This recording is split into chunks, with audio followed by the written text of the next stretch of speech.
Bien, aujourd'hui nous allons parler du Notre Père. Je pense que c'est une bonne chose de prier avant de parler de la prière. Demandons à Dieu de nous aider et de nous corriger. Père, nous te disons merci aujourd'hui parce que nous avons encore le privilège d'être en entretien, en communion. Père, aujourd'hui nous venons devant toi et nous reconnaissons que nous devons t'entendre nous parler. Tout ce que nous allons dire au milieu de nous, ça ne voudra rien dire si toi tu ne nous aides pas, si tu ne nous parles pas à notre cœur. Tu as promis d'être parmi nous lorsqu'on se rassemble en ton nom. Nous sommes ici pour t'écouter. Nous te louons, nous te glorifions. Nous demandons que ce soit toi qui nous enseignes ce soir. Et tout ce que nous allons partager dans la parole, que toi tu nous conduises dans toutes les vérités. Au nom du Seigneur Jésus, nous avons prié. Amen.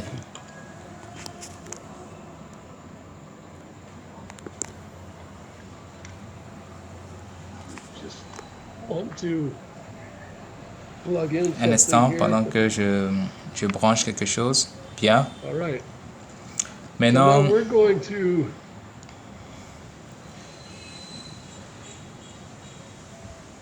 nous allons commencer avec la lecture du passage dont nous allons parler et nous l'appelons le Notre Père ou la prière du Seigneur. J'ai une opinion là-dessus. Je crois que le vrai passage que nous devons appeler le Notre Père se trouve dans Jean chapitre 17, là où Jésus a prié pour nous et pour tous ceux qui croiraient en lui. Mais la prière que nous appelons le Notre Père, ou la prière du Seigneur, la prière dont nous allons parler aujourd'hui, c'est lorsque Jésus a enseigné à ses disciples comment prier. Et nous le savons que cette prière n'est pas juste une répétition, mais ce sont des choses que nous devons inclure dans notre prière. Donc nous allons d'abord lire. C'est dans Matthieu chapitre 6 à partir du verset 5 au verset 15. Jésus a commencé en disant: lorsque vous priez, ne soyez pas comme les hypocrites qui aiment à prier debout dans les synagogues et au coin des rues pour être vus des hommes. Je vous le dis en vérité, ils reçoivent leur récompense. Mais quand tu pries, entre dans ta chambre, ferme ta porte et prie ton Père qui est là, dans le lieu secret, et ton Père qui voit dans le secret te le rendra. En priant, ne multipliez pas de vaines paroles comme les païens qui s'imaginent qu'à force de paroles ils seront exaucés. Ne leur ressemblez pas, car votre Père sait de quoi vous avez besoin avant que vous le lui demandiez. Voici donc comment vous devez prier. Notre Père qui es aux cieux, que ton nom soit sanctifié, que ton règne vienne, que ta volonté soit faite sur la terre comme au ciel. Donne-nous aujourd'hui notre pain quotidien. Pardonne-nous nos offenses, comme nous aussi nous pardonnons à ceux qui nous ont offensés. Ne nous induis pas en tentation, mais délivre-nous du malin, car c'est à toi qu'appartiennent dans tous les siècles le règne, la puissance et la gloire. Amen. Si vous pardonnez aux hommes leurs offenses, votre Père céleste vous pardonnera aussi. Mais si vous ne pardonnez pas aux hommes, votre Père ne vous pardonnera pas non plus vos offenses. Donc, je n'ai pas juste lu la prière, mais j'ai aussi lu d'autres versets pour rester dans le contexte. Et je trouve que c'est très important parce qu'il y a un contexte dans lequel le Seigneur nous a parlé et ces choses sont reliées à la prière. Et comme venons de le lire, dans le verset 5, il dit, « Lorsque vous priez, ne soyez pas comme les hypocrites qui aiment à prier debout dans les synagogues au coin des rues pour être vus des hommes. Je vous le dis en vérité, ils reçoivent leur récompense. »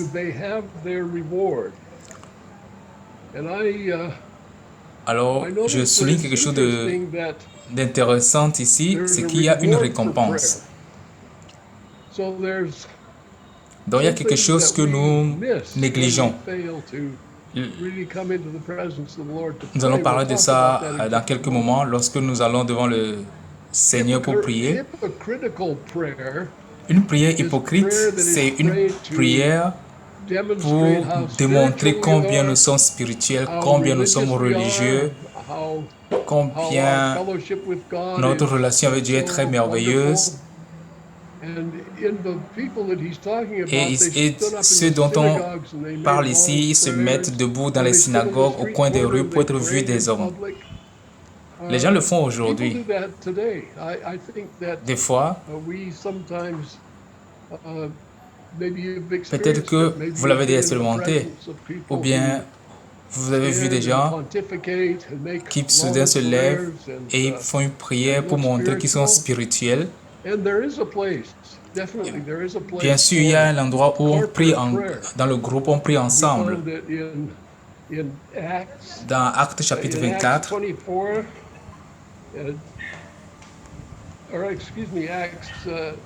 plutôt Actes chapitre 5, il y avait la prière de groupe pendant que les disciples étaient persécutés par les pharisiens, les sacrificateurs et les sadducéens. Les frères se sont mis ensemble pour prier, pour demander à Dieu de les fortifier, de leur donner la force de surmonter cette persécution. Et c'est merveilleux. Nous voyons ça aussi dans l'Ancien Testament. Quand Salomon a construit le temple, il a prié en public en demandant que Dieu bénisse cet endroit et que Dieu vienne demeurer dans cet endroit. Et toute la congrégation était là et d'une seule voix, elle a prié.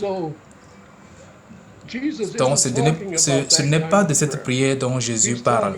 Il parle de la prière hypocrite où on attire l'attention des gens juste pour montrer que nous sommes en train de prier et c'est quelque chose que Dieu condamne parce que c'est hypocrite. C'est pour être vu des autres, des hommes. Mais il dit, quand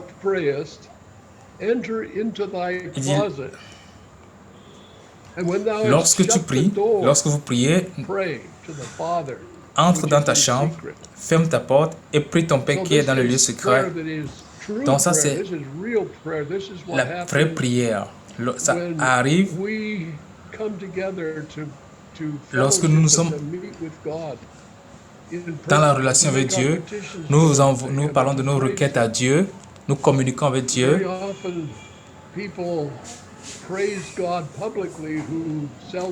Généralement, les gens louent Dieu publiquement, mais ils le font moins en privé, seul. Mais ceux qui réalisent que une prière, une relation, un temps passé d'une manière intime, en privé avec Dieu, c'est quelque chose qui plaît à Dieu, ils le font. Et c'est une prière efficace. Donc nous venons de voir deux sortes de prières, la prière hypocrite et c'est la prière qui est faite pour être vue devant les gens. Et maintenant la prière qui est faite entre nous et Dieu. Lorsque tu pries, en priant, ne multipliez pas de vaines paroles. Comme les païens qui s'imaginent qu'à force de paroles, ils seront exaucés. On a un exemple de la prière des païens, si vous vous rappelez, avec Élisée, avec Élie plutôt, et les prophètes de Baal. Quand il n'a pas plu pendant 3 ans et demi, et les prêtres de Jézabel, les prêtres de Baal ont prié pour avoir le feu.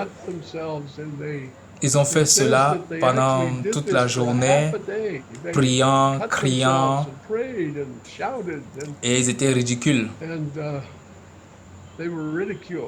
Et Élie a dit, priez encore plus fort, peut-être que votre Dieu dort. Ah, peut-être qu'il est en voyage, et peut-être qu'il ne vous entend pas. Donc il se moquait en réalité, il se moquait d'eux. Et là, nous avons la prière des païens. C'est des vaines répétitions. Dans certains pays, comme dans les pays à tradition bouddhiste, quand vous allez sur la montagne, vous voyez comment ils prient. Et même devant leur maison, ils ont des écritures. Ils attachent des prières à leur pilier, à un poteau, ou à chaque fois qu'ils passent, ils prient ou bien font des gestes devant. Ils répètent les mêmes paroles. Là, ça c'est des sortes de prières où on fait des vaines répétitions. Mais des fois, on voit cela aussi dans nos églises. Par exemple, le Notre Père, quand vous allez dans certaines églises, les anciennes qui ont gardé les anciennes traditions, ils ont aussi des prières qu'ils récitent en groupe, dans le public. Et je suis sûr que lorsqu'on prie, même si on récite le Notre Père avec un cœur pur, avec un cœur sincère, si on le récite avec un cœur pur, un cœur sincère, ce n'est pas un problème pour le Seigneur. Mais si nous restons seulement dans cette direction, là, nous nous égarons, nous ratons le point principal. Quelqu'un a posé la question de savoir une fois si le Notre Père est toujours d'actualité ou valide. Je crois qu'elle est toujours valide, même à notre époque, puisque c'est enseigné par notre Seigneur lui-même. Cependant, ce n'est pas pour qu'on la répète juste plusieurs fois. Par exemple, si vous êtes catholique et que vous partez confesser devant le prêtre, il pourra vous dire que,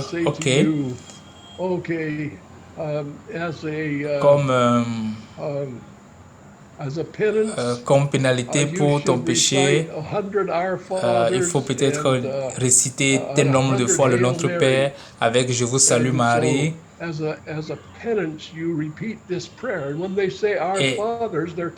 Et là, vous allez commencer à réciter Notre Père qui est aux cieux. Et là, c'est juste d'une manière religieuse, une récitation.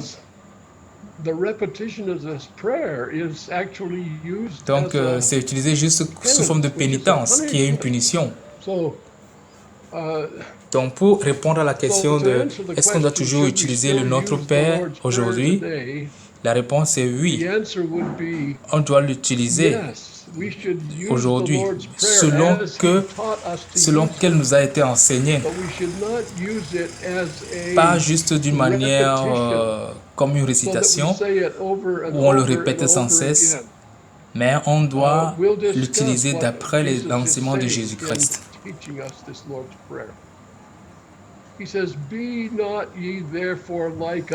Alors il dit, ne leur ressemblez pas, car votre Père sait de quoi vous avez besoin avant que vous le lui demandiez. Nous ne prions pas.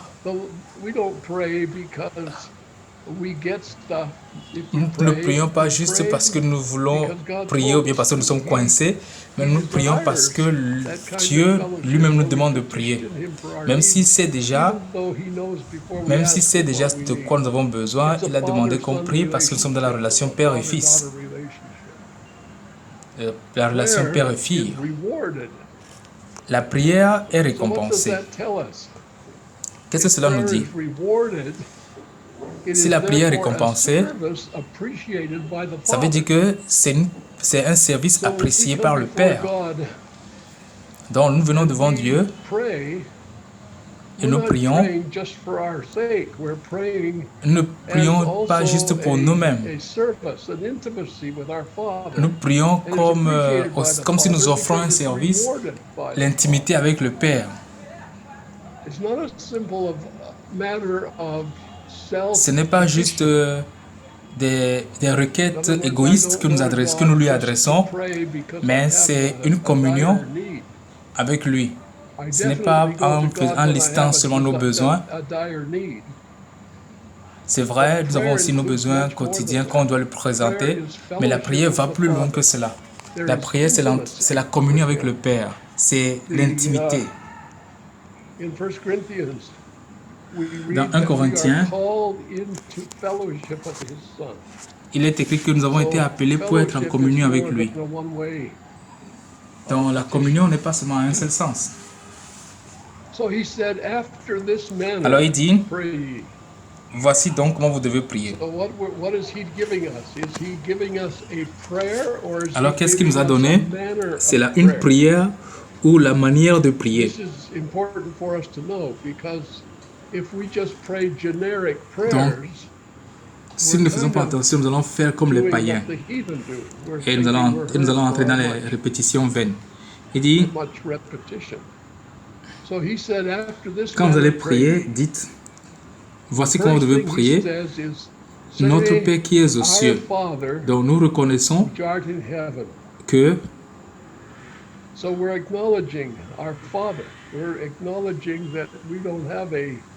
nous n'avons pas une relation avec un Dieu quelconque, mais il est notre Père. Jésus a dit quoi? Si l'homme ne naît pas de nouveau, il ne peut pas voir le royaume des cieux. Et la naissance,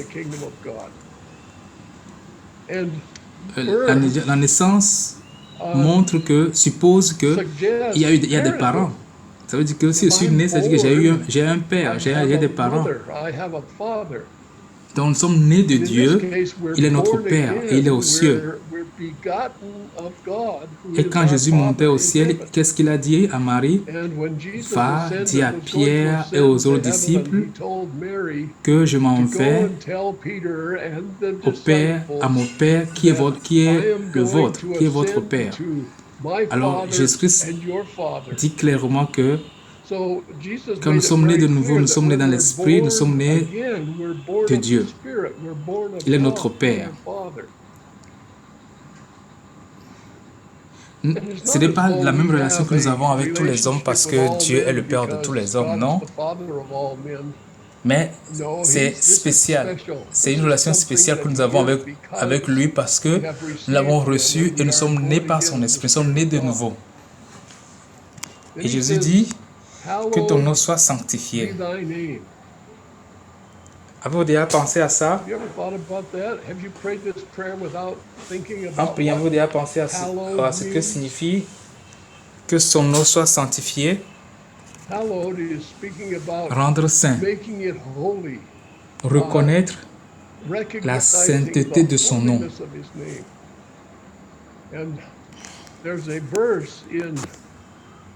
Il y a un verset dans Psaume 111, verset 9. Ce n'est pas le verset 99, c'est plutôt le verset 9. Psaume 111, verset 9. Il a envoyé la délivrance à son peuple. Il a établi pour toujours son alliance. Son nom est saint et redoutable. Dans la version anglaise, il est écrit que révérend est son nom. Et nous utilisons révérend comme un titre. Les religieux, on les appelle révérend, révérend père. Et nous attribuons cela aux hommes, aux êtres humains, mais c'est réservé à Dieu, révérend.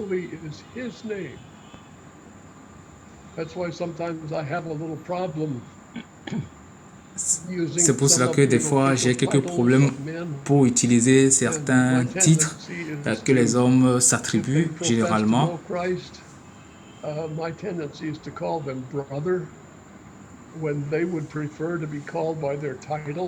Si ces personnes ont confessé Christ et disent qu'ils croient en Jésus-Christ, la tendance que j'ai, c'est de les appeler frères.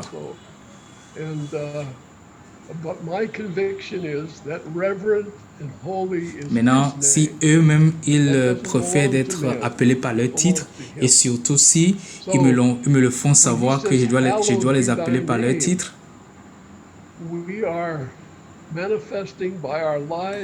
dans ce cas, je les appelle pasteur tel tel, révérend tel tel, mais ma conviction, c'est comme le verset 9 dit, son nom est saint et révérend, c'est réservé à Dieu. C'est ça ma conviction. Donc, revenons à ton nom soit sanctifié. Nous manifestons cela à travers la prière en reconnaissant que son nom est saint et c'est lui seul qu'on doit révérer. Que ton règne vienne et que ta volonté soit faite sur la terre comme au ciel. Cela nous parle de sa royauté. Nous attendons sa royauté. Nous voulons que ton royaume vienne.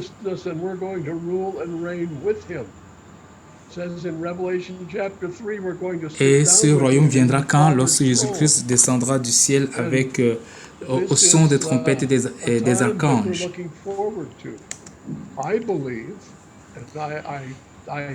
Il viendra établir son royaume et il va régner. Et quand cela va arriver, il y aura la justice dans tout le monde entier. Il va régner avec justice. Et nous régnerons avec lui. Et dans Apocalypse chapitre 3, il va s'asseoir sur le trône de son Père. C'est un temps que nous attendons, que nous espérons tous. Et je crois que ce temps est très proche, puisque nous vivons les derniers jours. Et mon cœur aspire davantage à ce temps-là avec le Seigneur. Et donc, lorsque je prie, je peux dire que ton royaume vienne. Nous voyons aussi cette prière dans le dernier chapitre de la Bible où on dit « Il revient bientôt ». Donc, lorsque nous voyons les choses que le Seigneur a mis dans sa prière, on peut se rendre compte que ce n'est pas juste pour que nous les répétions vainement. Il nous a dit « Venez devant moi, exprimez votre cœur et soyons en communion. » Nous sommes en communion veut dire que nous sommes des ouvriers et nous allons ensemble pour une même mission. Donc c'est pour cela que nous devons être en communion l'un avec l'autre.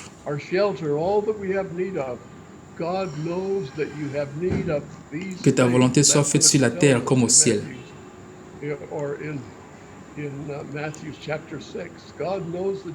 Et verset 11 dit, donne-nous aujourd'hui notre pain quotidien. Why do I then have to pray? Why do I have to ask God for these things? Je sais que nous avons une promesse. Si nous cherchons premièrement le royaume des cieux et sa justice, toutes ces choses nous seront données par-dessus tout. Ces choses, c'est quoi? Le pain quotidien, les vêtements, le toit, tout ce dont nous avons besoin, tout ce dont Dieu sait que nous avons besoin de toutes ces choses.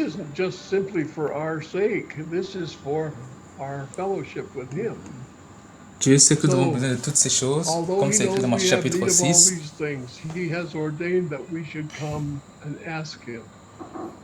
Alors, pourquoi donc dois-je prier? Pourquoi dois-je demander à Dieu ces choses? Bien, le Seigneur lui-même l'a dit, vous n'avez pas parce que vous ne demandez pas. Toutes ces choses sont en nous, en Jésus-Christ. Le Père voudrait que nous venions comme enfants devant lui et dire, Père, donne-nous telle chose. C'est quelque chose qui doit être simple pour nous dans notre communion. Bien qu'ils sachent que nous ayons ces choses, bien qu'ils sachent que nous ayons besoin de ces choses, il a dit demander. Donc, lorsqu'il nous dit donne-nous aujourd'hui notre pain quotidien, il est en train de nous dire que nous devons compter sur lui chaque jour. Jour après jour, nous dépendons de lui.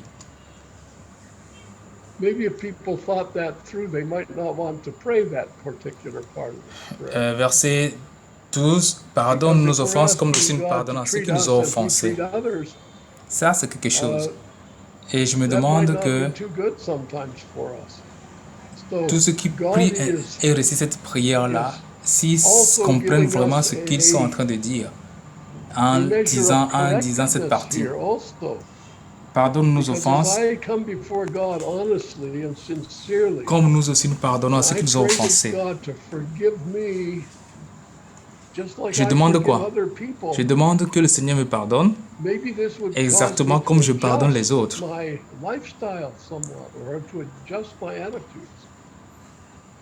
Peut-être que si les gens découvrent la véracité de ce verset, ils ne vont pas prier comme ça. Ou bien s'ils découvrent le sens de ce verset, ils ne vont pas prier ainsi. Ça veut dire que nous sommes en train de demander à Dieu de nous traiter comme nous traitons les autres. Et des fois, ça ne doit pas être très bon pour nous.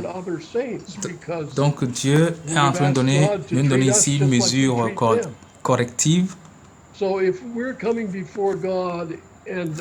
le but de nous pousser à venir devant Dieu d'une manière honnête et sincère. Je demande à Dieu de me pardonner juste comme je pardonne aux autres. Cela, certainement, doit me pousser à ajuster ma vie, mon attitude envers les autres. Donc, en faisant cette prière, cela nous pousse à avoir une vision céleste, à ne pas poser notre regard sur cette vie seulement, mais sur le royaume de Dieu.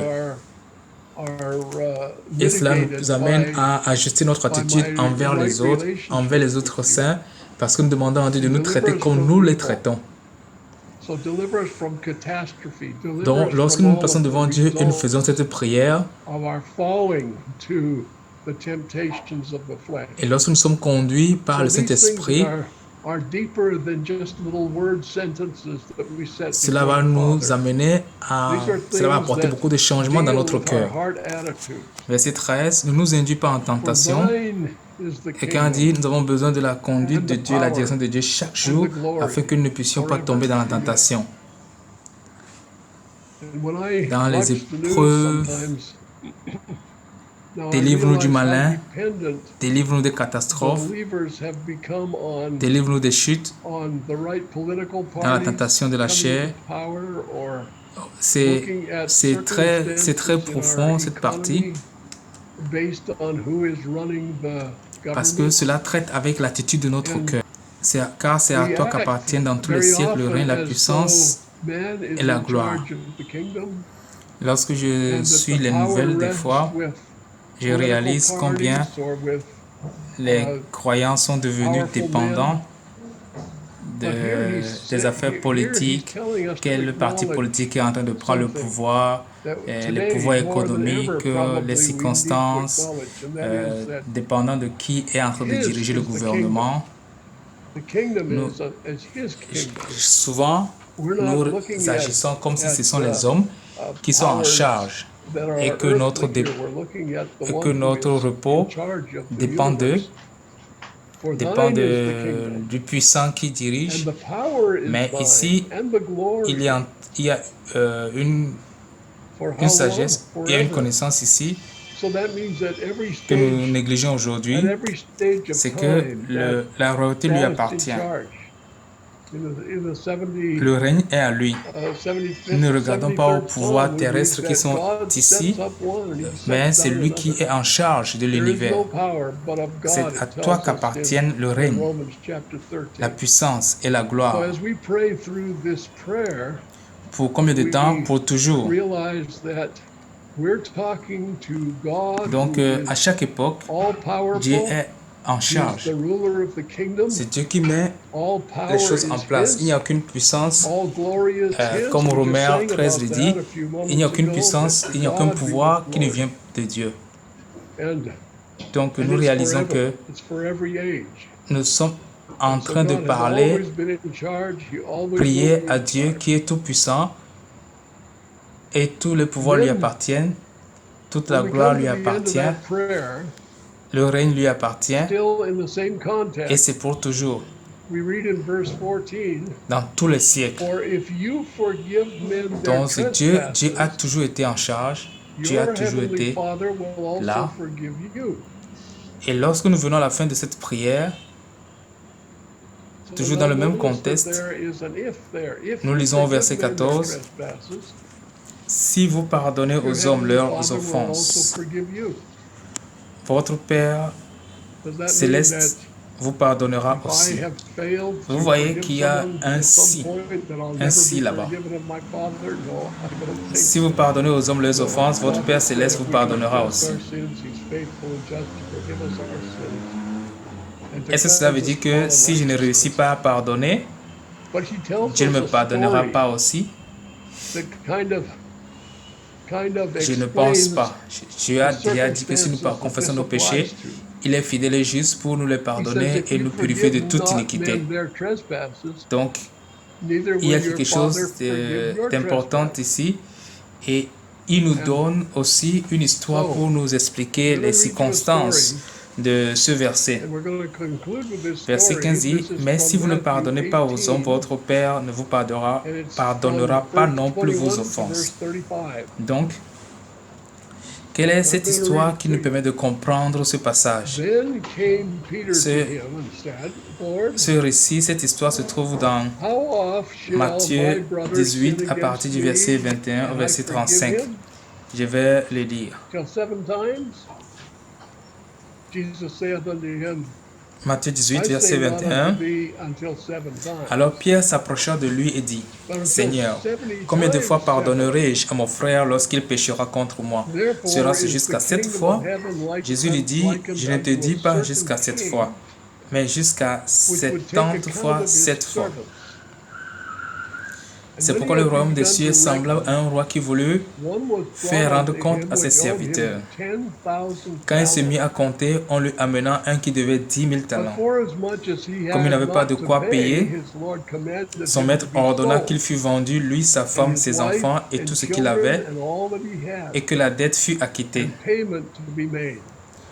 Le Seigneur se The jetant, servant therefore le fell serviteur down plutôt, and se jetant à worshipped him, terre, saying, se Lord, have prosternant patience devant with lui me, et dit, and I will pay thee Seigneur, aie all. patience envers moi, et je te payerai tout. Then the Lord of that servant was Ému moved with de compassion, compassion le and maître de ce loosed him serviteur le and gave laissa him the aller debt. et lui remit la dette. But the same servant, Après qu'il fut same sorti, servant, that man who was ce forgiven, serviteur rencontra that un de same ses servant compagnons went out, qui lui devait 100 deniers. found one of his fellow Il le servants saisit et l'étranglait who en owed him disant, 100 pence. paie ce que Now tu me that dois. first debt was huge. It amounted to millions of dollars in our present terms. Nous remarquons que But lui, this sa dette apparently était une dette amounted to about 14 une grande cents. dette, on peut dire des millions de dollars. So he went out and Et found one of son his servants which owed him compagnon lui devait 100 100 deniers. and he laid hands on him and took him by the throat, Alors, saying, il Pay le me saisit, that thou owest. l'étranglait en disant, His fellow paie ce servant que fell tu me down dois. at his feet and besought him, Son saying, compagnon, Have se patience jetant à with terre, me, le and I'll suppliait, pay thee disant, all. aie patience envers moi That's et the je te same words that paierai. he had used on his master, and the same kind of promise. Vous remarquez que ça, ce sont les He mêmes didn't paroles qu'il a necessarily utilisées devant have to, son he maître. would not, but he went Et son and cast maître him into prison lui a remis ses till dettes. he should pay the debt. Mais à son tour, So il ne when voulut his pas. fellow servants Il alla le saw jeter à what was prison done, jusqu'à ce they qu'il were eût very payé ce qu'il sorry. devait. They Ses came compagnons, and ayant vu told ce qui unto était their arrivé, furent Lord all profondément that was done. attristés et ils allaient And raconter his à leur Lord, maître tout after ce qui that he s'était had passé. called him, said unto him, O Alors le thou maître fit wicked appeler ses servant, serviteurs, lui dit, I forgave thee méchant all that debt, serviteur, because je thou t'avais remis en desirest me. entier ta dette. parce que tu m'en avais supplié. Ne devais-tu pas avoir aussi pitié de ton compagnon, comme j'ai eu pitié de toi? Et son maître irrité le livra au bourreau jusqu'à ce qu'il eût payé tout ce qu'il devait. C'est ainsi que mon Père céleste vous traitera si chacun de vous ne pardonne à son frère de tout son cœur. You know, is this a story about how we gain or lose eternal life? No, I don't think so. Est-ce que c'est une histoire qui parle de comment nous allons gagner ou perdre la vie éternelle? Non, ce n'est pas le point de cette histoire. Ça rejoint tout ce que nous venons de dire tout à l'heure vers la fin de la prière du Notre Père, où il parle de pardonner à notre frère. Ça montre que le cœur du Père ne coule pas à travers ce serviteur. Donc, cette histoire nous montre ce qui est faux et nous montre ce qui est correct. Lorsque nous prions le Notre Père, nous ne sommes pas en train de réciter seulement des paroles, mais nous allons dans la présence de Dieu.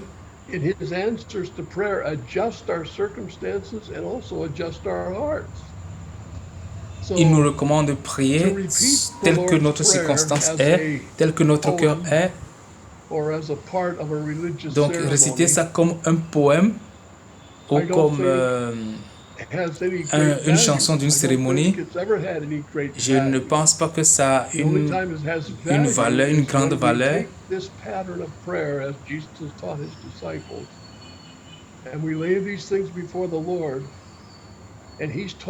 Ça a de la valeur lorsque nous prions selon cette manière que Jésus a enseigné à ses disciples et nous nous plaçons devant Dieu et nous parlons de notre cœur à Dieu.